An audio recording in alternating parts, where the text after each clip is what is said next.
Are you rockin', are you rockin', yeah, you rockin' with me? See you over there, vibing, yeah, you jigging with me. It's your Jewel Ruby Camille, they call me Aussie. Yeah, we rockin', come and hang with me. Are you rockin', yeah, you rockin' with me? See you over there, vibing, yeah, you jigging with me. It's your Jewel Ruby Camille, they call me Aussie. Yeah, we rockin', come and hang with me. What's up, y'all? It's another episode of In the Streets with your favorite Jewel Ruby Camille. I'm here at Tennessee State University at the indoor practice facility about to interview the two-time Olympian and weight throw record holder Gwen Berry. As a former thrower myself, I'm extremely excited to be able to get to know her and let you all get to know inside of her personal life and what she does here at the track. She has some of her other throwers here, so get ready to get to know Gwen Berry.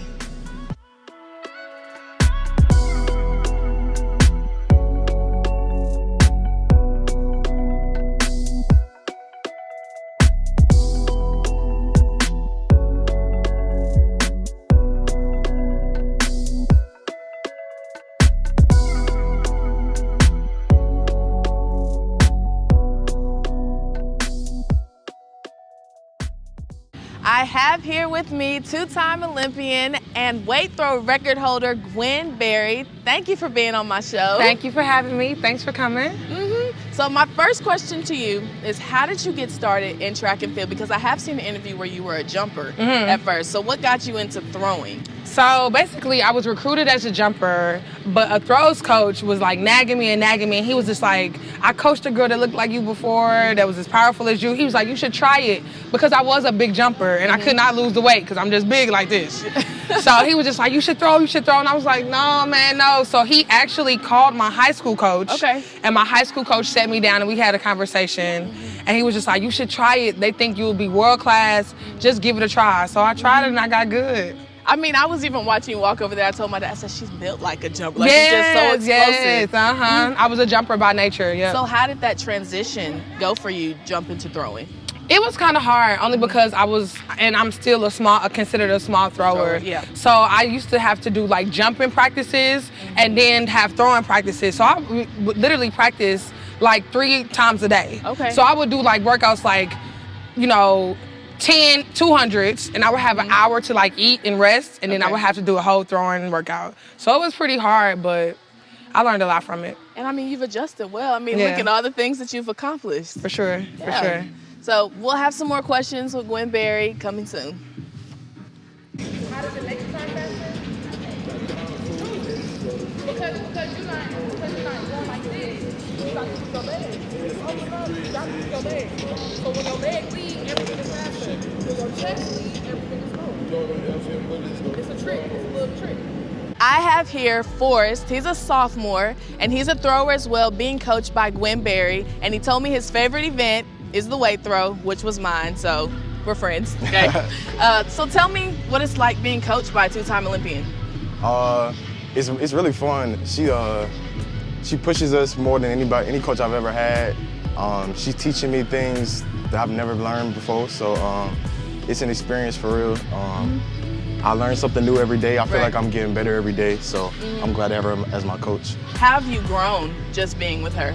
I feel like I've grown more as a person than even just an athlete. Like, she's taught me life lessons that I'm gonna carry with me forever. And she's making me a better athlete in the weight room, on the track. So yeah. I mean, that's excellent that she can push you not just physically, but mentally, emotionally, off the track.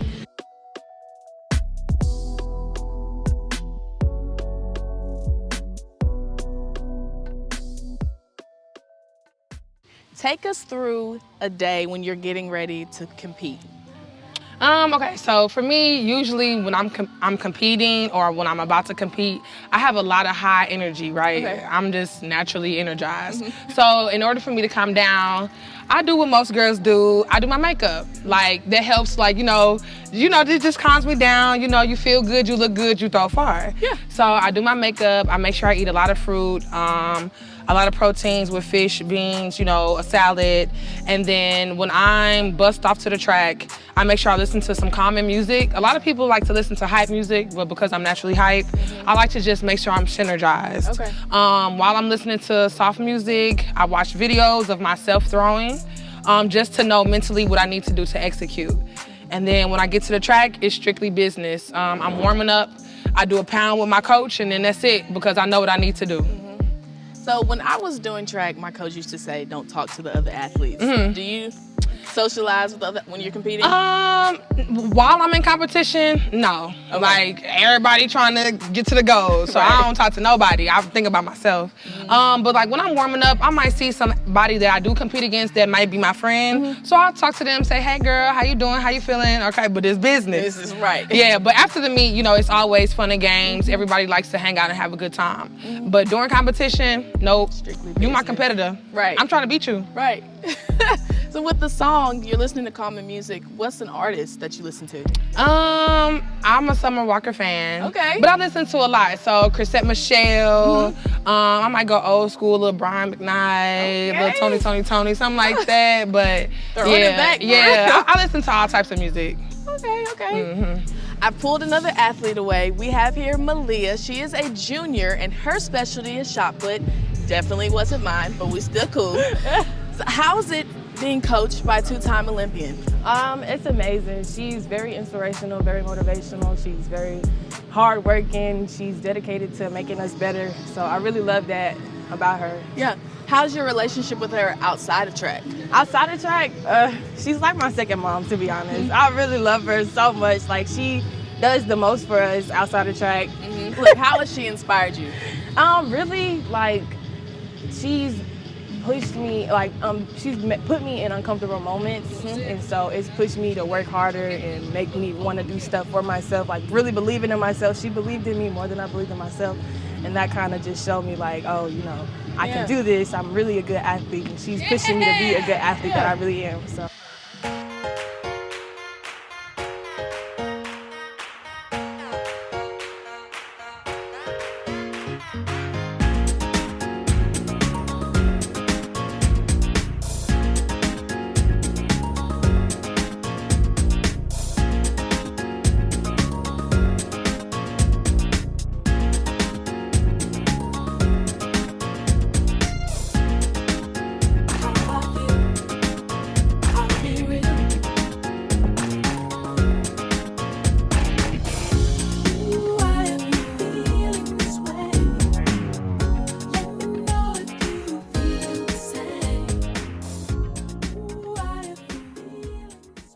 Okay, so this is my favorite question, only because weight throw was my favorite one. I want you to take the people back to the moment you broke the record for the world record for the weight throw. Okay, so when I tell this story, people really don't believe me. So before I broke the world record, I actually injured my back like a month and a half prior to breaking it. Okay. So I actually was not gonna even do the indoor championships. Really? Okay. So I was off from practice for 2 weeks because my back was so messed up. So I did a lot of swimming, I did a lot of rehab. I went to see a doctor in Memphis. And so within those 2 weeks, I was trying to get back, but I really wasn't sure. Okay. So a month out, my coach was like, just try to throw. Let's just see where you are. So, during practice, I was still in good standing to at least place top 3. So I was just like, okay, the money was okay, the money was good. So I was just like, I'll just go. So go to meet time. My body was feeling okay. I got my adrenaline. I'm like, okay, I can do okay here. So the throw that I broke the world record on, I literally just relaxed. And I was just like, you know what? I'm gonna try to throw this as hard as I can, but be as relaxed as I can. Yeah. And once it took off, everyone screamed. So I was looking, I'm like, okay, so we waiting, everybody waiting. And once the record came up, I just jumped so far in the air. I was hopping around, I was running, I was laughing, because I couldn't believe it. Yeah. Because literally a month and a half ago, my back was messed up. Yeah. Right. Where was this meet? Oh, so this meet was in Albuquerque, New Mexico. Okay. That's usually where they hold the World Championships indoors. Okay. Yeah. And what throw was it? What number? I can't remember. Oh, really? That's crazy. I can't even remember.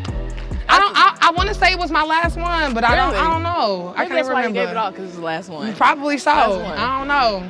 I can't remember. Okay. Well, that's good to know. Look, that was my favorite question. So, yeah.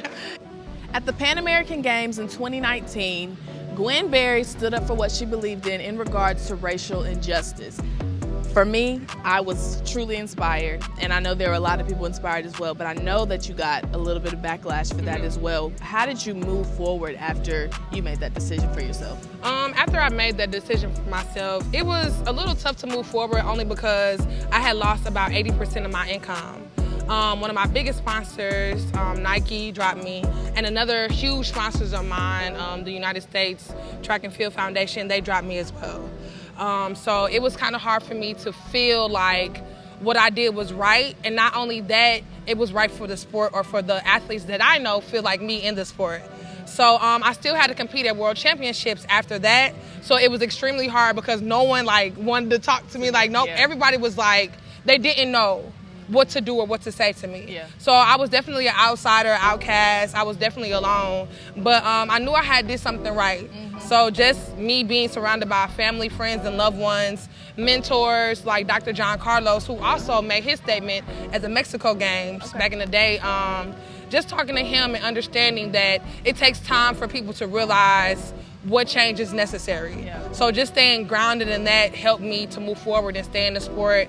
Like I said, I was significantly underfunded, and so a lot of different corporations started to help me out so that I could stay in the sport and make my second Olympic team. Okay. So during that time, did you lose maybe some friends? And did you see the ones who were the real ones during that time? Yeah. You always see who your real friend. I lost a lot of friends, but I'm not mad about it because those friends who didn't support me don't understand who I am or what I've gone through or what I had to do to raise a young black son here in America. So I feel like them not even reaching out to me or not saying anything, it showed me who they really were. Yeah. With racial injustice, what, in your opinion, do we need to do just as a nation to move forward? I think self-education is key. You know, they don't teach things like that in school. They don't teach about true black history and black trauma and what slavery actually did to the black community and that we still suffer from it today.